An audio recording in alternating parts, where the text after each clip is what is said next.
Hey, mess makers. Before we dive into today's episode, I just wanted to take a moment to personally invite you to join the Messy mailing list. This is where I will be dropping exclusive content, including tools, sneak peeks on what's coming up, and I want to hear from you guys. So if you have any questions or thoughts, this is your way to get interactive with me and with Inside Out. So make sure you head over to the show notes to sign up, and I'm super excited to get messy with you guys. All right, back to the episode.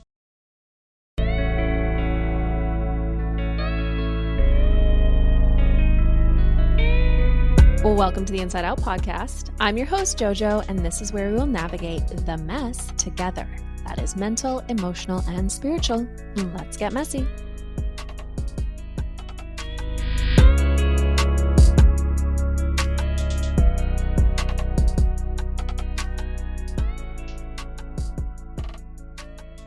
Hi, everyone. Welcome back.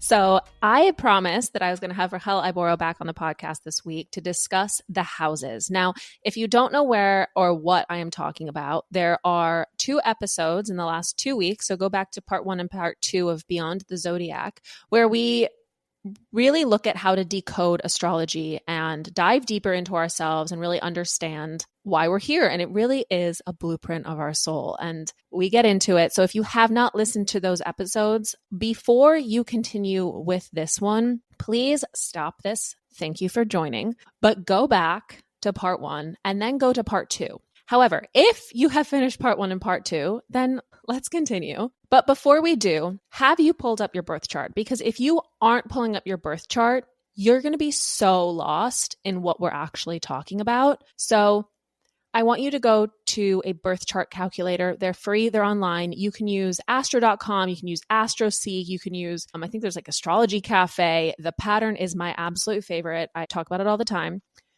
And put in your exact time of birth, the location, and the date. Of course, the date. You need your birthday. And you guys, it does have to be the exact time of birth. So call your mom, look at your birth certificate, do what you need to do to get the exact city, exact minute, exact date, exact time zone. All of those things are so important, because otherwise it's not going to be accurate. And we need accuracy when we look at our birth chart, because there's so much information and so much that we can dive into in ourselves to figure out what all of this is and really how to align with this energy and use it as a tool to evolve, transform, and grow, which is what we are all about here on Inside Out. So if you have not looked at your birth chart, pause right now. I mean it. Pause. Go pull up your birth chart. And once you have it, then come back. Or if you are still like, I haven't listened to part 1 or part 2 yet, still do this, still pause the episode, go pull up your birth chart, and then come back and join us, because we're going to get into it. Okay, now, as I mentioned, I was supposed to have Rahel Iboro back on the podcast. So a couple things happened. One is she's traveling currently, so she's not in person. We weren't able to coordinate a time to get this together.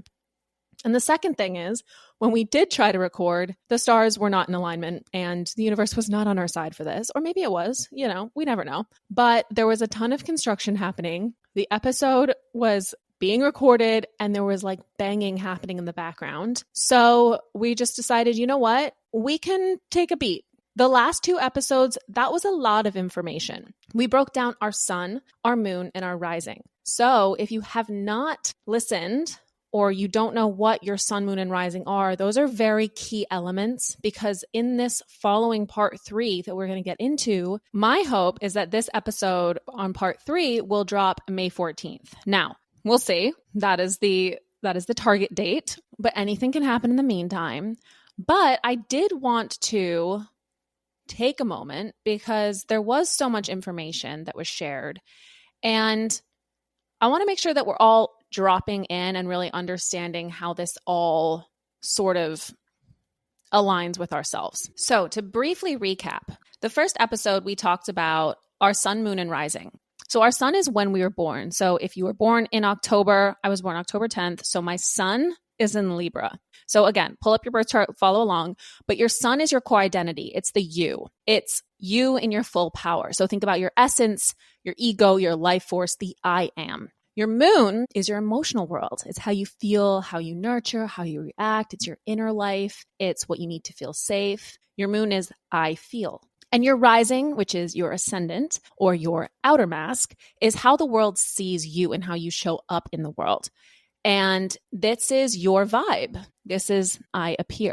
So in part 2, we discussed the planets and what those mean in our birth chart. The Mercury is your mind, your communication, how you think, how you talk, how you process information. Your Venus is your love languages and your values, how you give and receive love, beauty, how you relate to money, what you attract. Mars is your drive and your passion, what you take action on or assert yourself in. It's also anger. Jupiter is your expansion, your blessings, growth, wisdom, optimism, sometimes chaos. Saturn is your discipline and your life lessons, your boundaries, your structures, your responsibility, and karma. Think about your Saturn return. We cover all of this in part 2. Your Uranus is your inner rebel or liberator, where you break the rules, experience shocks, and crave freedom. Your Neptune are your dreams and your illusions. This part inspires creativity, spirituality, and also there is a level of confusion with Neptune. Your Pluto is your transformer. It deals with death and rebirth. Think of metamorphosis, think of the butterfly. This deals with power, control, and basically like death and rebirth in our biggest challenges. Your North Node is your soul's purpose. It's the unfamiliar path that you're meant to grow into in this lifetime. And your South Node is your comfort zone. It's also your karmic, your past life, the talents that you've mastered, but that also need to be evolved and changed, and what we need to grow into in this lifetime to transcend and grow from. And then our Chiron. Our Chiron is our deepest wounding, and it's also our potential for healing. It's where our pain becomes our power. So the reason we're talking about this is because we can use where the planets are in our birth charts and what houses they show up in and what sign they show up in to really uncover our deepest truths, maybe why we do certain things, our patterning. Well, we're going to get into all of this next week. We're really going to dissect what each one means. Now, I'll give a little prelude. So your first house is your identity. Your second house is your values and your money. Your third house is your communication. It can also be your siblings. Your fourth house is your home and your roots. Your fifth house is your creativity, romance, inner child. Your sixth house is your health, routines, and service. So the first 6 houses are all about your inner world. The next 6 houses, so 7 through 12, are all about your outer world. So your 7th house is your relationships. Your 8th house is transformation, death, sex, all of that. Your 9th house is philosophy, travel, higher education. Your 10th house is career and reputation. Your 11th house is community, vision. And your 12th house is spirituality, subconscious, and karma. So next week, we are going to unpack all of this with Rahel Iboro from Imuna Astrology. Again, seriously, go back and listen to part 1 and part 2 so you're all caught up and that you can actually have your birth chart open and follow along and be like, oh, wait, I'm connecting dots here. That's your homework. I keep giving homework. I really mean it. It's going to be so helpful if you're like with us in this journey. So right now, I'm looking at my birth chart and it says that I have Venus in Scorpio in my 8th house. Now, what does that mean? You might ask. Well, we're going to dive deeper into that next week. But if I was just very like preliminary looking at it, I'd be like, okay, so I'd go back and I'd listen to what Venus really stands for, what Scorpio really means, and then putting it in my 8th house. 8th house is about transformation, death, and sex. So that has a lot to do with my outer world, how I relate to growth, money, love, what I attract in this world, my transformation, my, the way I interact with, it says it right here, death and sex, huge transformation points in our lives. So we're going to get deeper. Now, I also want you to look at your chart and see if there are any houses that are empty or any signs that are empty. For me, when I look at my chart, I noticed that I have a few parts of my circle, little areas that are not filled with any planets. So we're going to talk about why that is. And also, some of you might all have your planets all in one place. What does that mean? Does that mean that like other areas of your life aren't fulfilled? That we're just limited in some ways? My guess is no, but Rahel is going to uncover all of this as well. So make sure you know what your birth chart looks like, because this is going to be a very illuminating conversation that we are going to have. And I am really excited because even though she's not available at the moment, she's a very busy gal, she will be offering us a discount to our listeners for booking a private chart reading with her where she's going to dissect your personal chart. So let me tell you, I've had her look at certain aspects of my chart before, and my mind has been blown. I mean, just listen to the conversations I've had with her over the past 2 weeks. You're learning so much just by looking at what is influencing you. And for me, this isn't, as I said before, this isn't like a scapegoat mechanism. This isn't, I can blame this and be like, well, that's because this and run away. No, we aren't blaming. It's to utilize this stuff so that we can have better transformation. Maybe if you have a tendency of escapism when you look at your chart, because let's say your moon is in Gemini and you just have a tendency of like, all right, I need to escape. I don't want to deal with this pressure, or like run away. On the opposite side of that, if you know that's your tendency, you can evolve and change through that and establish a greater depth in yourself and your relationships and the way you deal with life, because you know that, okay, that's a huge influence of mine. It's not, oh, okay, well, that's just the way I am. Sorry, deal with it.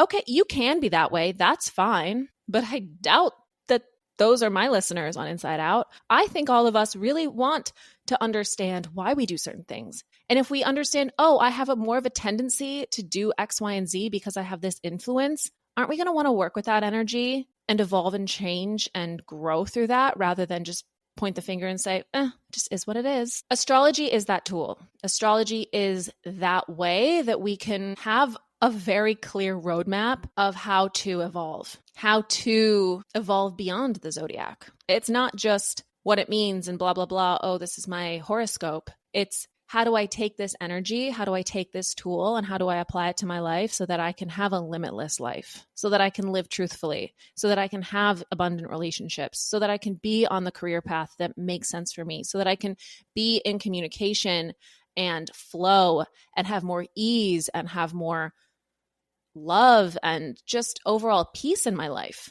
The world is a very chaotic place, but we attract what we put out. So if you're constantly in chaos, you're going to attract chaos. Maybe you attract chaos because of a certain planetary alignment and a certain emphasis in that area.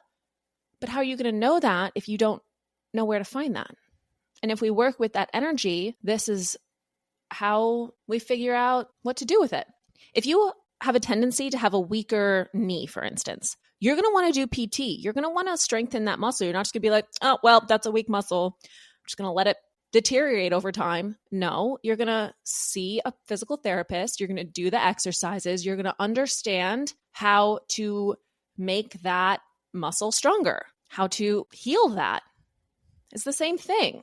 We want to uncover these things. We want to not just in our own like psyche, but so it ripples out in our lives, because if we don't have the inner peace, we're not going to have the outer peace. All right, you guys, you get it. I know you do.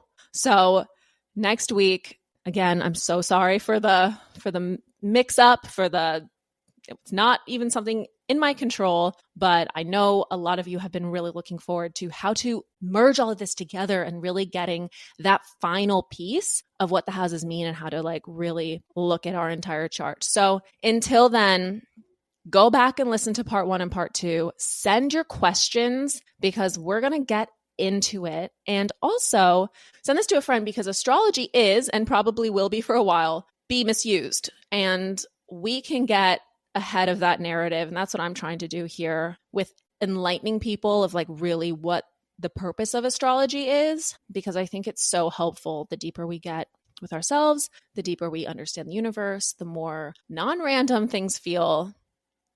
And we just have a happier time. So until we get deeper, until we get messier, until we go into the houses and really dive into what all of that is, and not just from my limited knowledge, but from Rachel's extensive knowledge. But until then, I will see you guys next week. Have a beautiful week. Again, send your questions, comments. I love to hear it. I also want to hear when things don't make sense. Some of you were like, hey, this doesn't make sense. Great, let me know. I'm not in your head. I don't have an ego about this. I'm trying to be here for you guys. So if this isn't interesting to you, then what am I even talking about? All right, I'm done rambling. Have a great week, guys. Bye.